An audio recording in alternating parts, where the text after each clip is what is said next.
जो chemical state है matter की वो कंपाउंड है, ठीक है।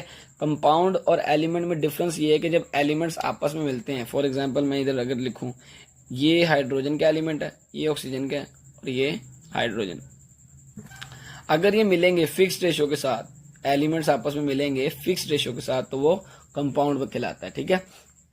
अब हम सबसे पहले इसकी डेफिनेशन देखते हैं। A compound is a pure substance, इसे हम प्योर कह रहे हैं, ऐसा क्यों है ये हम देखते हैं।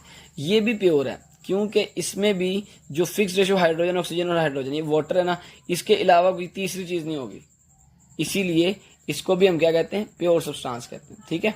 इट इज फॉर्म्ड, कैसे बनता है, it is formed by the chemical combination of two और more atom of different elements. जब दो या दो से ज्यादा एलिमेंट आपस में मिलते हैं, केमिकल कंबाइन करते हैं फिक्स्ड रेशो के साथ, वर्ड है फिक्स्ड रेशो, ये बड़ा इंपॉर्टेंट है। कंपाउंड में एलिमेंट्स जो है फिक्स्ड रेशो के साथ कंबाइन करते हैं तो क्या बनते हैं, कंपाउंड्स बनते हैं, सही है। अच्छा, in compound element are combined in a fixed ratio by weight, ये इंपॉर्टेंट बात है। ये जो है ना मिक्सचर और कंपाउंड में डिफरेंस करने वाली बात है कि मिक्सचर भी इसी तरह बनता है कि जब दो या दो से ज्यादा एलिमेंट या कंपाउंड आपस में मिक्स होते हैं, लेकिन उधर फिक्स्ड रेशो नहीं होती, किसी भी रेशो के साथ आप उसको ऐड करें तो मिक्सचर बन जाता है, लेकिन यहाँ पे एलिमेंट्स की जो रेशियो है वो फिक्स्ड होती है, ठीक है।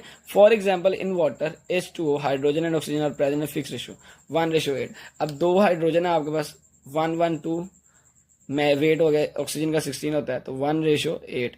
इस तरह से जो है इसकी जो वेट की रेशो है वो इतनी है।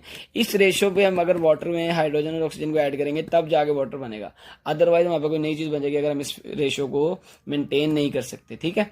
ये बात समझ आ गई, इंपॉर्टेंट और बहुत आसान सी बातें मैंने सीधा सीधा लिख दी, आपके पास पॉइंट्स हैं।